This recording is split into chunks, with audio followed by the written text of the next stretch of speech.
One quick note before we get started. I did get a couple emails about the video from Friday. I'm sorry I forgot to add that to the playlist.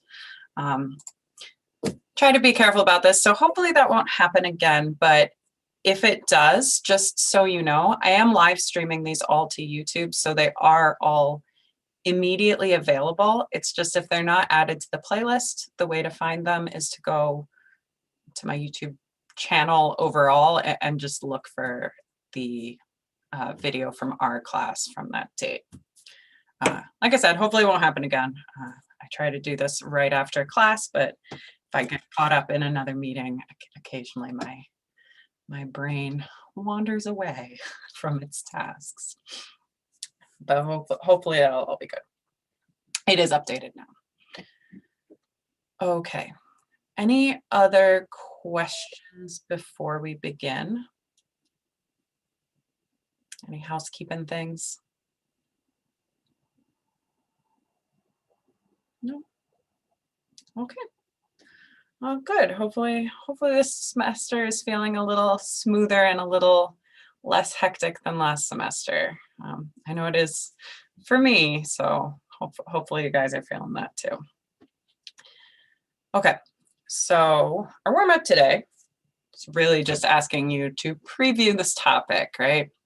So MAP, mean arterial pressure, it's one of our regulated variables, by which we mean it's one of those things that's important to homeostasis. So we're controlling it. It has a set point. We have a pressure we want to be at. So every time we see changes from that pressure, we're going to expect to see negative feedback control. So we're going to expect the body to adjust us back up or back down to our desired level, to our set point, to our normal pressure.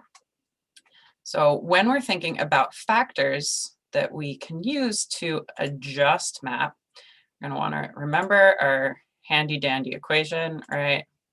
That MAP is equivalent to our cardiac output by TPR, which really means that MAP is equivalent to our stroke volume by our heart rate by TPR.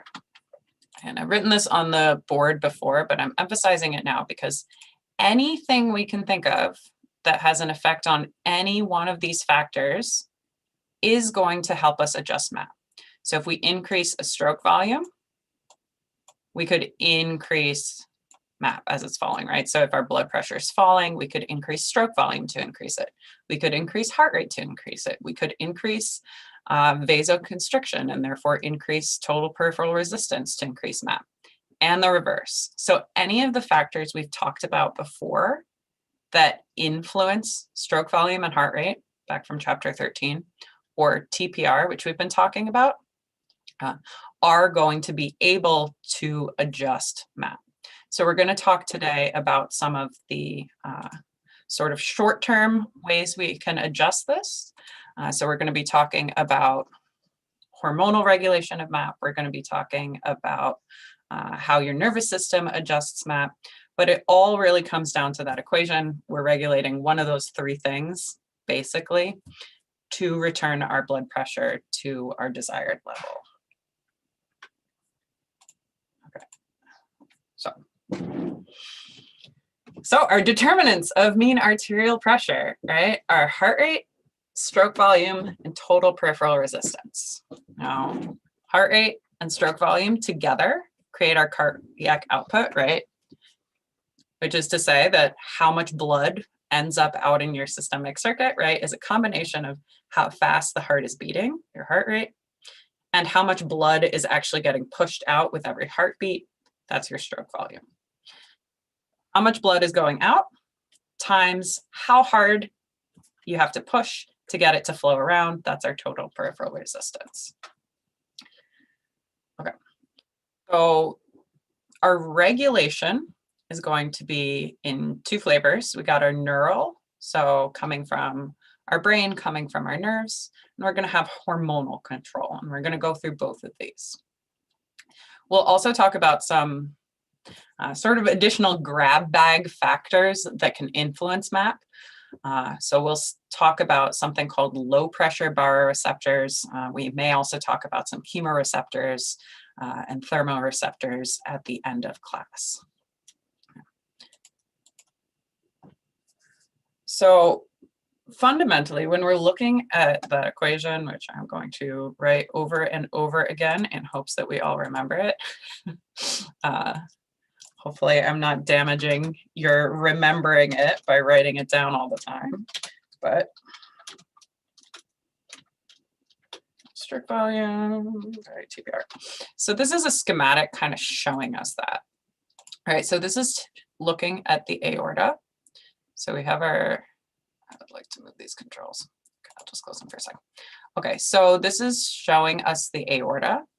It's showing our blood flow from the heart, so cardiac output, which is that heart rate by stroke volume bit, coming in from the left-hand side, and then it's showing us the flow to the systemic organs flowing out the right-hand side.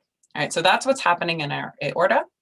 Remember that the aorta is where we're measuring MAP, right? It's our mean arterial pressure, but really it's like a weighted average of pressure in the aorta, right? Because we'll see different pressures there during systole and diastole. So that's why we got our average, our mean here in the middle. Okay, so we're measuring in the aorta. We got cardiac output coming in. We got flow going out. When we see blood pressure increase, it can be due to one of two reasons, basically, right? We can have our flow coming in, which we can think of like a hose, right? So a hose, a flow coming in. If we increase that flow, we're going to increase the amount of blood in the aorta, which increases the pressure. All right, we talked about before how arteries are have low compliance, right? Meaning only a little bit of volume is going to greatly increase their pressure. This is part of why that matters. So if we have a slight increase in flow, we really are going to increase the mean arterial pressure.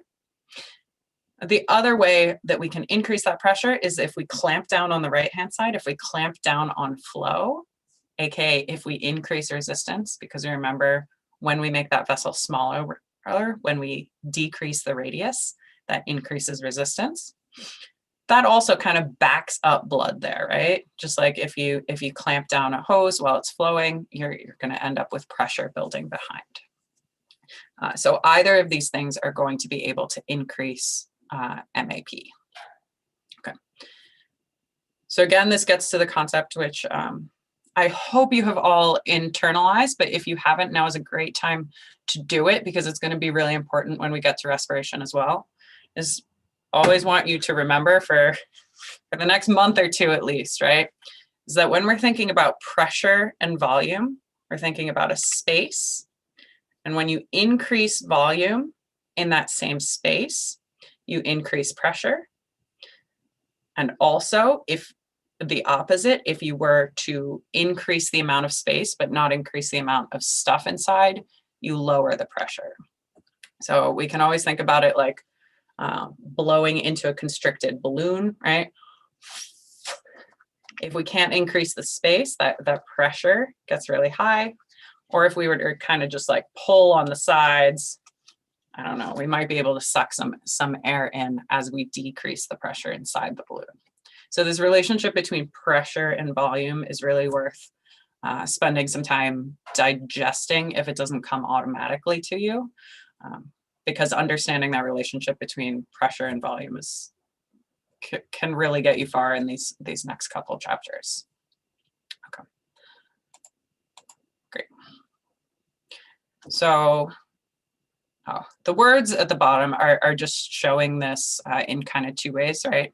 So here it says, if we have an increase in cardiac output, leads to an increase in the volume of the blood here. That volume is pushing on the wall. So it's increasing the pressure as it builds up and it's putting pressure into those walls. And this can happen even if our total peripheral resistance remains the same. And also, if we had a single cardiac output, nothing changes about that, we could end up with increased pressure in the side if we're increasing total peripheral resistance. So if we're like stopping blood from escaping the aorta, both of those are ways we could end up with an increase in MAP.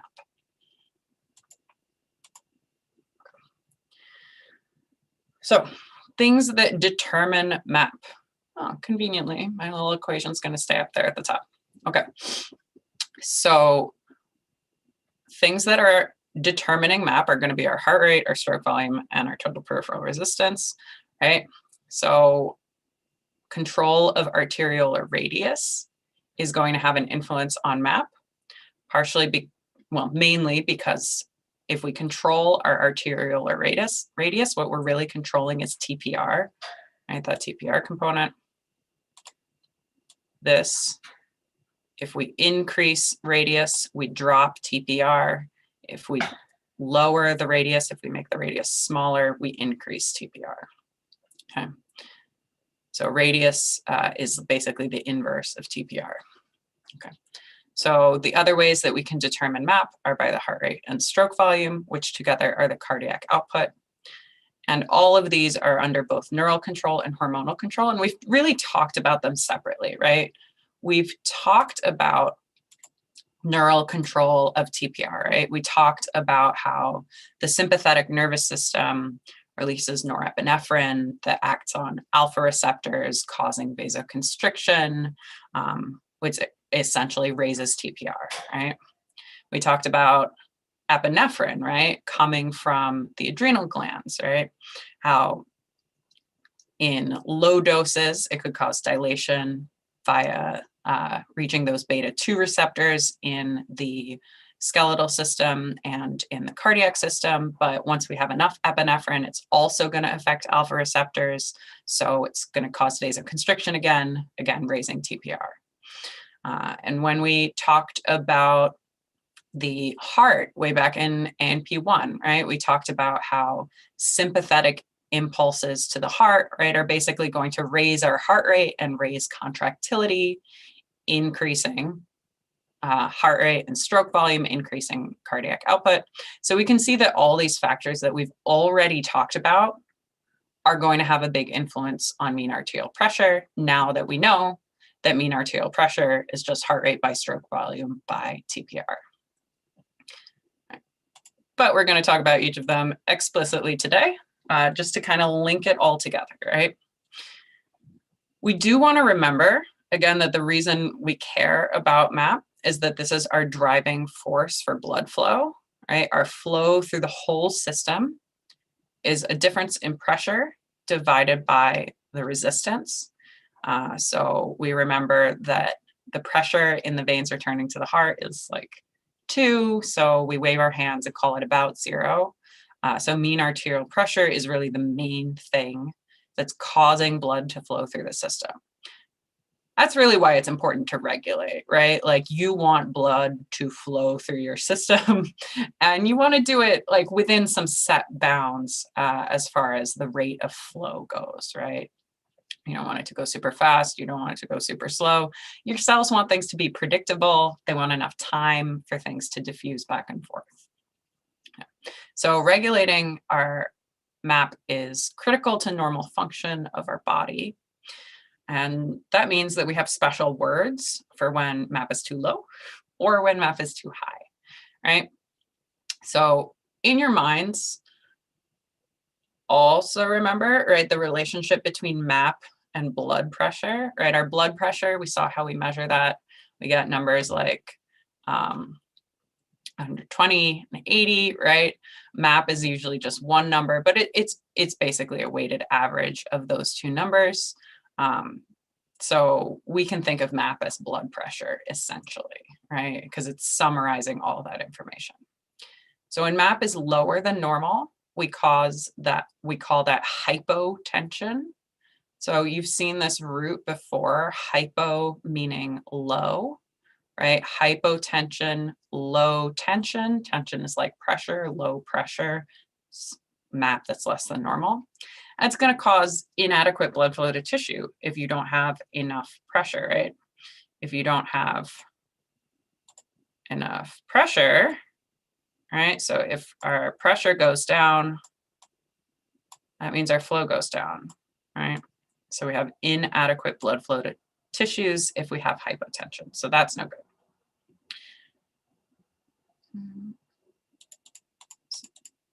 Gonna get rid of those and talk about the reverse. Okay, so if MAP is higher than normal, hypertension, again, we've seen those words before, right? Hyper means more, means lots. So hypertension, high tension, pressure, so high blood pressure, not great because it's a stressor for the heart and the blood vessels. Basically having all that pressure in the chambers, all that pressure pushing out on the arterial walls. In the long term, it's not good for your system. If we're thinking about very short term, hypotension is actually more dangerous, right? When we were listening to that man talk about his Parkinson's, right? And how his inability to regulate blood pressure was influencing his life, right? He was unsteady. Basically, he was at risk of falling, potentially at risk of fainting because of the inability to get blood pressure back up normally. So that's more of an immediate risk. Basically, like if you can't get blood to your brain because your blood pressure is too low, that's a right now, right this second risk. But hypertension is a problem in our society at large, kind of because it can fly under the radar, right? You can get around for a long time walking around with hypertension, walking around with high blood pressure. But the whole time it's putting strain on your heart, it's putting strain on your blood vessels. There's a sort of bitter cycle between hypertension acting on your blood vessels and then increasing buildup in the walls of the arteries. So it's not going to be an immediate right now, right this second problem, but after years and years, you're going to see the results of that strain, of that stress on the heart and blood vessels. So we do also care about that, which I think we probably all know from living in the world, but both problems, different kinds of problems. Okay, so just to summarize, we're going to do a quick poll question.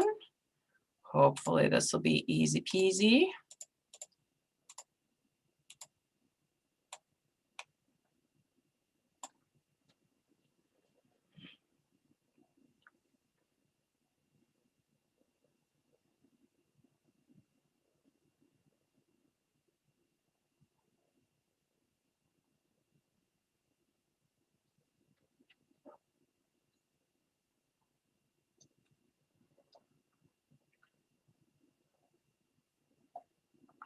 Okay, take another couple seconds and I'll close that out.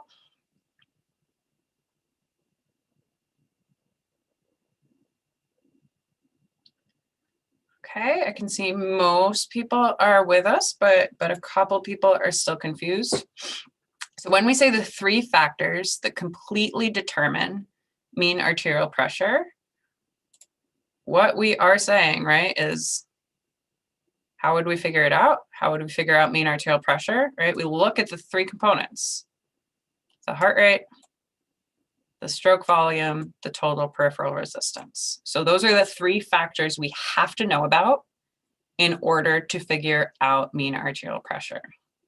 I'm going to click through, display the answer for us. Right? Okay, so A is correct. So for B, right, for those of you who put B, you got heart rate, stroke volume. Great, those are the first part. Cardiac output does affect MAP, but cardiac output really is heart rate times stroke volume. It's not a separate factor. And B is missing the role of resistance, which is going to be really important when we're regulating MAP. So that's why B is wrong. For C, atrial pressure doesn't really factor into our determination of MAP, and that's also the problem with D. So for those, we're not thinking about atrial pressure, we're thinking about total peripheral resistance, right? That's also missing from C and D. Super important factor as we'll see. Okay, so when we regulate MAP, when we regulate pressure, we can think in terms of the short term like seconds to minutes, right? Like if we have an immediate fall in blood pressure because we just stood up and gravity's pulling on all our blood, or if we have a drop in pressure because we're hemorrhaging out, right? We'll see a certain response that happens immediately, so our short-term regulation. But in order to actually fix problems, we're going to need longer term regulation on the order of minutes to days of blood pressure, right? Which you can kind of think about that. All right, say the reason we have low blood pressure is because we, I don't know, severed our femoral artery and we're bleeding out, right? So we're going to see some short-term reactions in the body to that situation, right? But assuming we can get it under control, right, with medical intervention, right, you can bleed out real fast like that. To replace that blood, we're going to need to do longer-term regulation, which is going to involve regulating blood volume, involving the kidneys. We'll see hormonal control.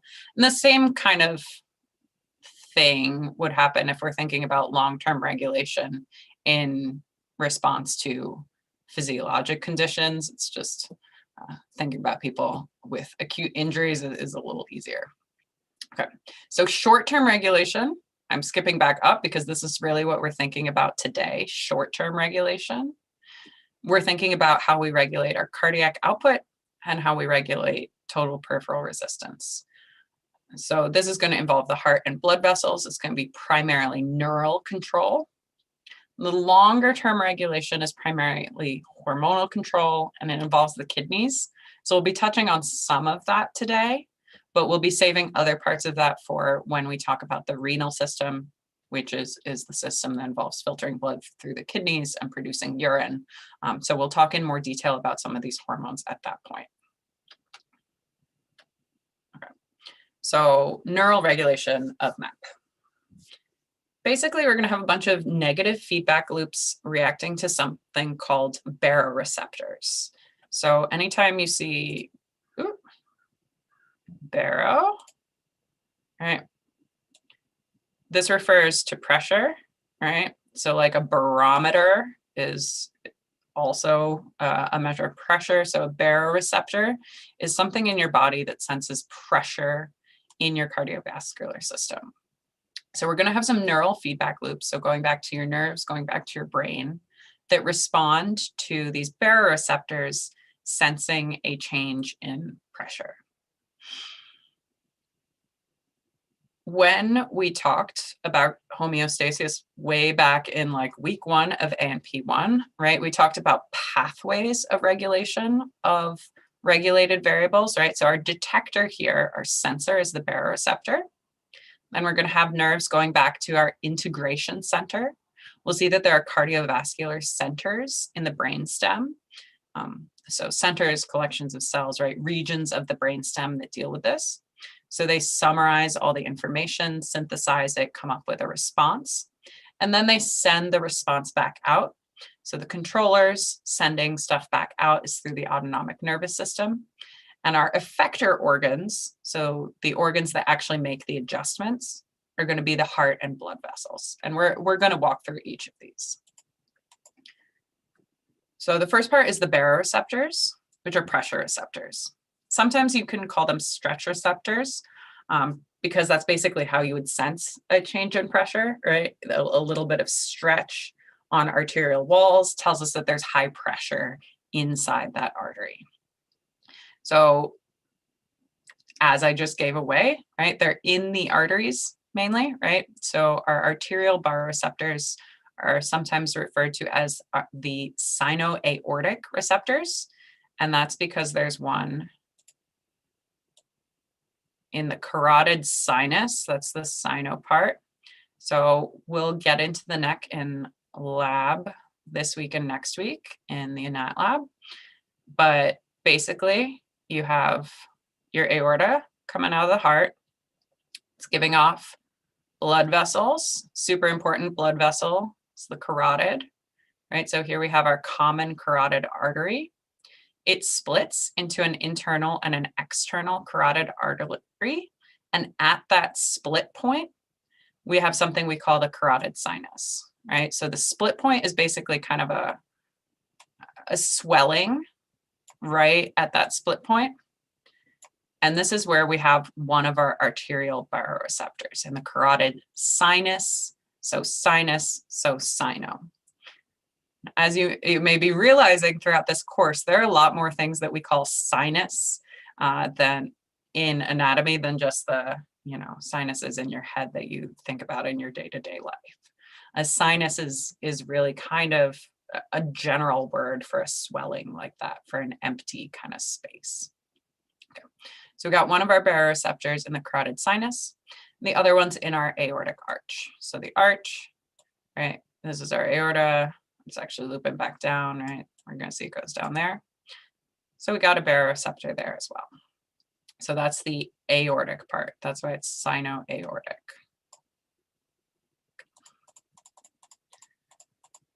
Already smell little blue lines. Okay, so these are responding to stretch.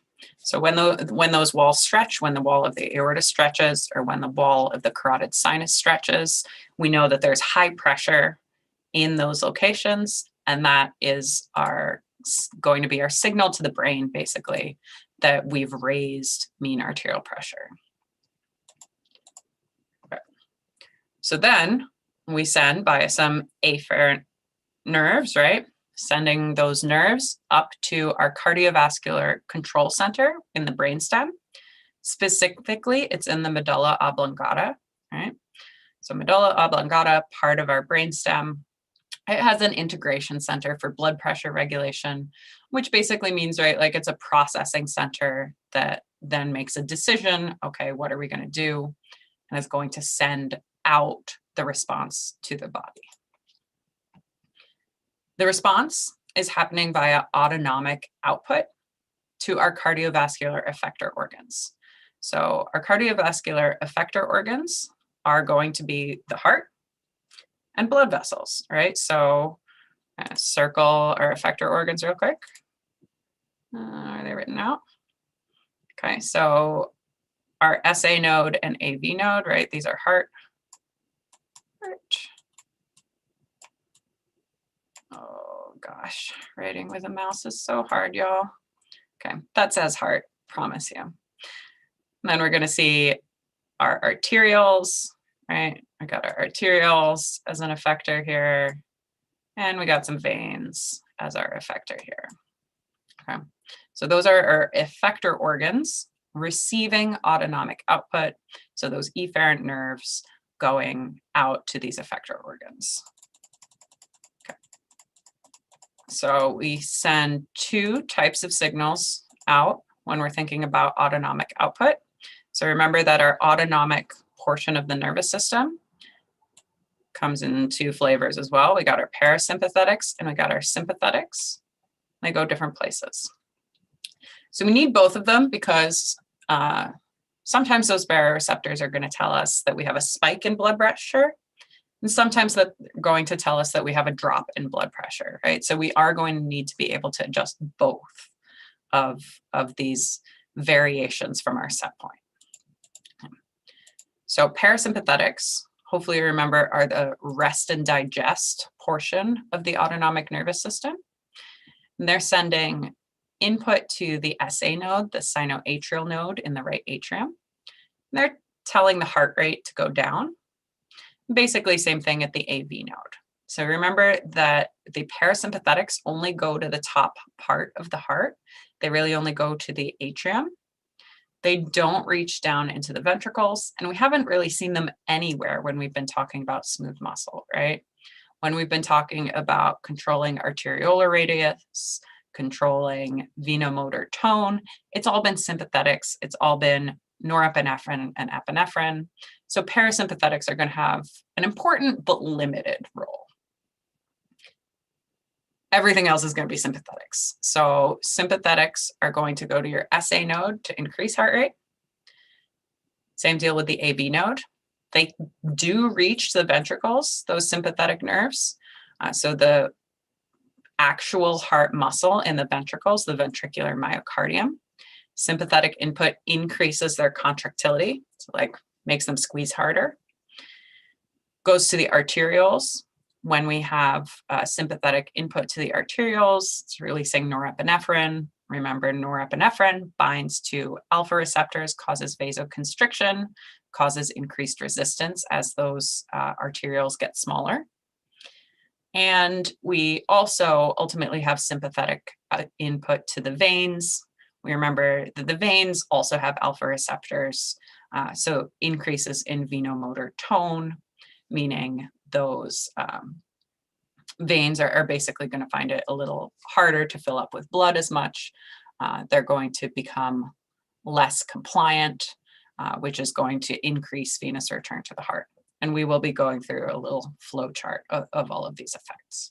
But these are the fundamental basic factors that we're expecting to see from the parasympathetics versus the sympathetics.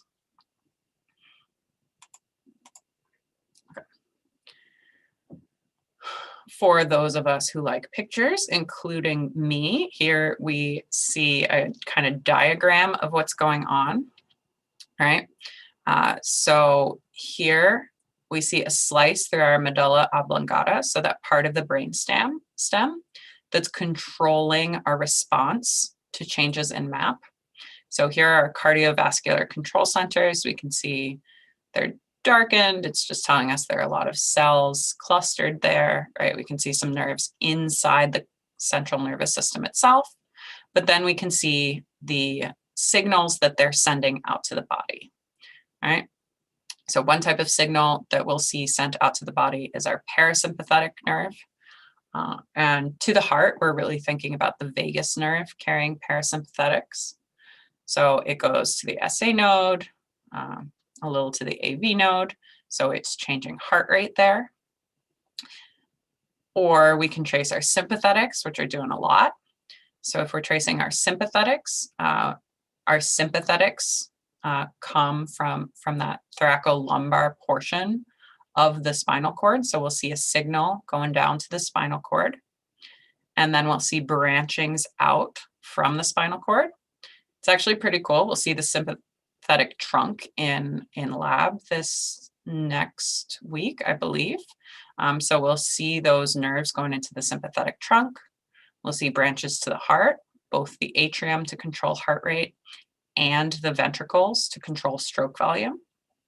We'll see some going to the smooth muscle around the arterioles to cause vasoconstriction in the arterioles to regulate TPR. We'll see the sympathetics going to the veins, basically controlling venous return to the heart. And by controlling venous return to the heart, we ultimately control stroke volume. So that's actually probably the one that requires the most thinking. So maybe I'll write that down. The vein part, the reason we care about regulating those veins, we just talked about on Friday, but we're doing venous return, which ultimately influences stroke volume. It does that by influencing the end diastolic volume, basically by influencing how much blood fills up into the heart. Okay.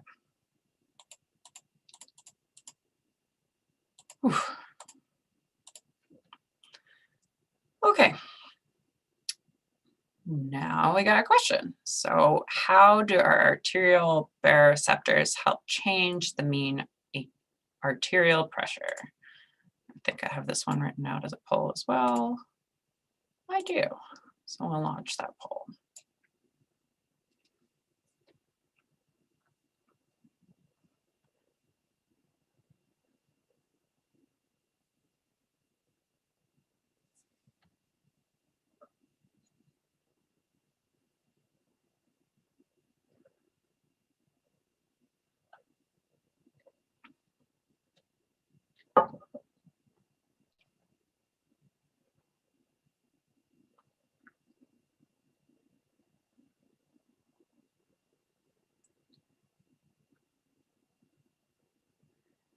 So as you're thinking about this question, note that the word direct is in almost all of your answers.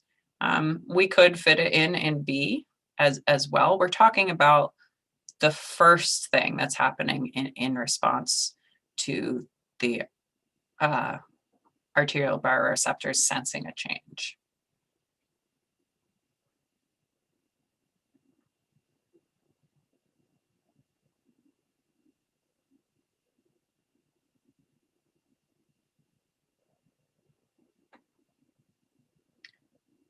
Okay, I can see about half of you have answered, so take another couple seconds. I assume those of you who are waiting wish there was an I don't know choice. So we'll talk about it in a sec, because I can see that the class is kind of split here.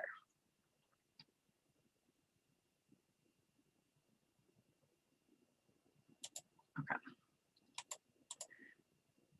So when we're thinking about those baroreceptors, right, they're either in the arch of the aorta or they're in the carotid sinus, that's split when the carotid splits to have an internal and an external portion, as it's basically going up to the head and the brain.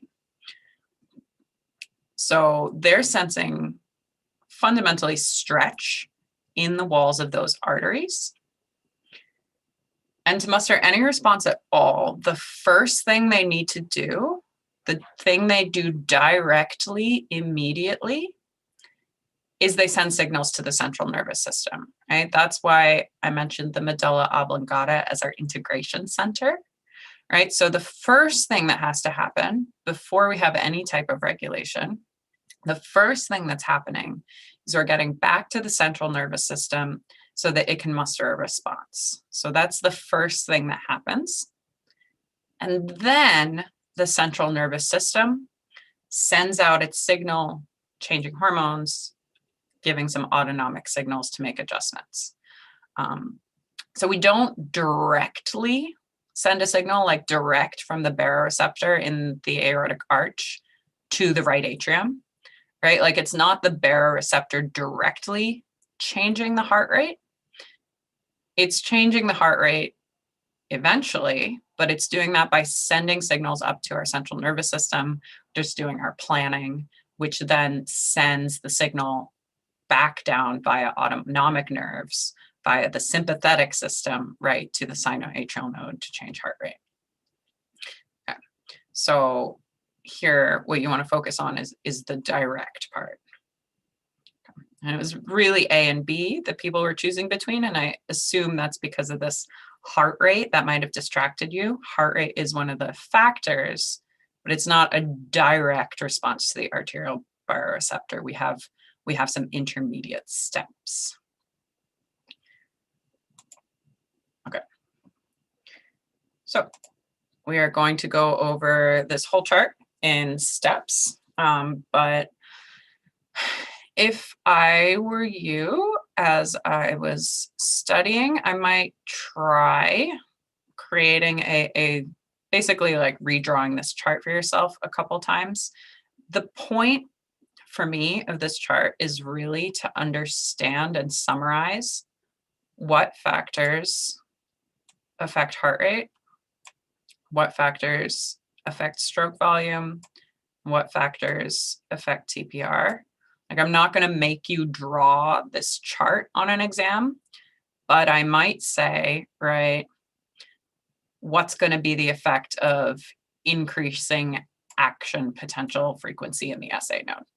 Honestly, that seems kind of hard, so I'm probably not going to ask that specifically, but picking one of these other things, contractility, right? We've talked a lot about that. Venomotor tone, we've talked about that. Vasoconstriction, we've talked about that. So I'd expect you to kind of in your minds be able to know like, oh, venomotor tone affects compliance, venous pressure, EDV. Venomotor tone affects stroke volume, and to then be able to determine the effect on MAP. So you don't have to memorize the chart, but understanding the relationships here can really help to trace back if you get a question about something you should know affecting TPR, right? Then to be able to figure out the effect on that. Okay. So we're gonna walk through now. Okay. So what we're tracing through is actually something called the baroreceptor reflex.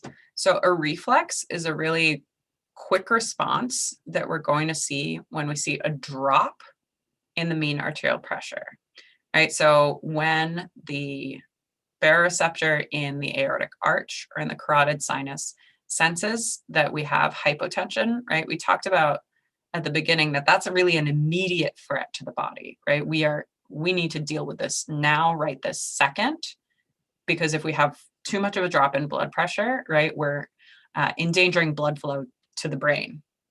Other places too, but super importantly, your brain, right? So we have a reflex that responds immediately to a drop in MAP.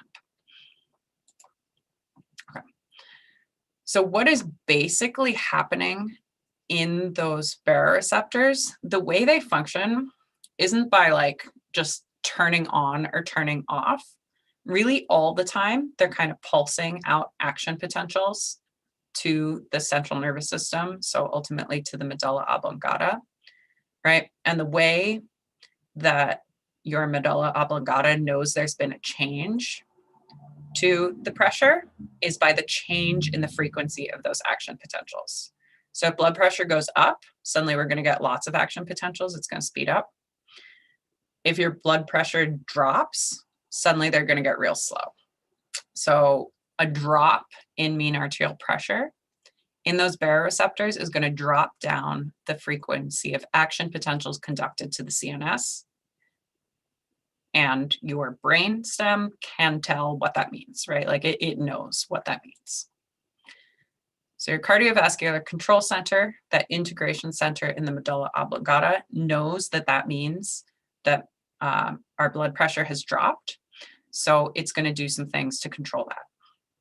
Okay. So one thing it's going to do is it's going to downregulate our parasympathetic activity. So when I say downregulate, I mean like decrease, right? Really important to pay attention to arrows on these charts, right? It might not be immediately obvious why parasympathetics clicked on first. It's because we're decreasing their influence. Okay. Just highlighting that for us. Okay. So as they decrease parasympathetic activity is basically suppressing your sinoatrial node. Remember back when we were talking about the heart, we talked about how the SA node has a fundamental kind of pace of pulses, right? Its electrical activity is actually higher than your heart rate is at rest, right? It's like 100 or something, but your heart rate should be at like 70. So when we decrease the parasympathetics, we're going to increase the action potentials happening in the SA node. It's like we're removing a damper on that pace of action potentials. So as those action potentials in the SA node rise, we see a rise in the heart rate as that electrical activity moves throughout the heart. Okay. So that part may require some reaching back in your mind to before break to when we were talking about the cardiac part of the cardiovascular system. Now we're thinking about sympathetic activity. So this is still the same thing. We're still thinking about this baroreceptor reflex. We're still thinking about what happens in response to a drop in pressure. So at the same time as we're decreasing parasympathetic activity, we're increasing sympathetic activity. Okay. So as we increase sympathetic activity, one of the things, right, you can see this arrow is also connected here, right? Hopefully that's not hiding from you, right? This branch popped on, right? So as we increase sympathetic activity, that also has an effect on the sinoatrial node. So remember that our parasympathetics and our sympathetics are working kind of in tandem, right? They're both affecting that same node, but the parasympathetics suppress its pace and the sympathetics kind of increase its pace.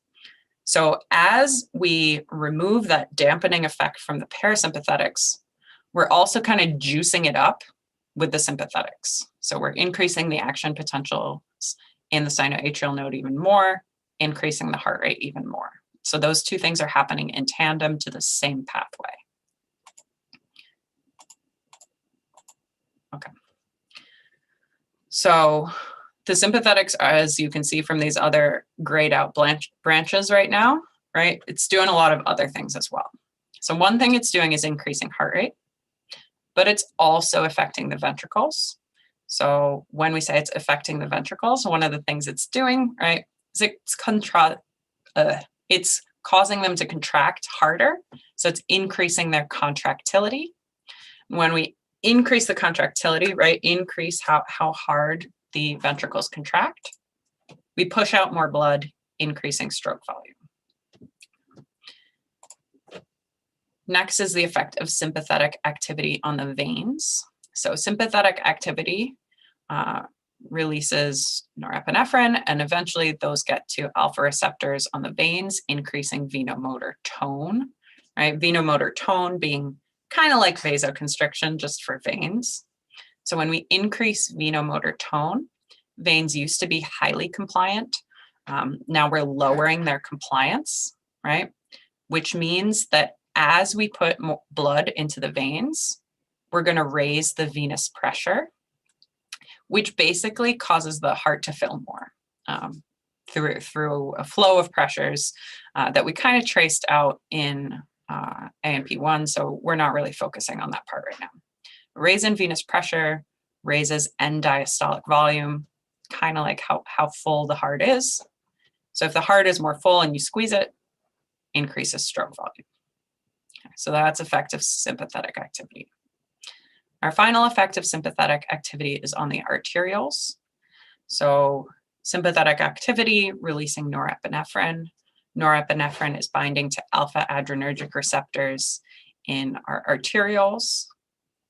That causes the smooth muscle to constrict, which decreases the radius, which increases the peripheral resistance. Okay. So increasing TPR by increasing vasoconstriction here. So now all of these factors increase MAP, right? Because of our equation, which I am again writing, right?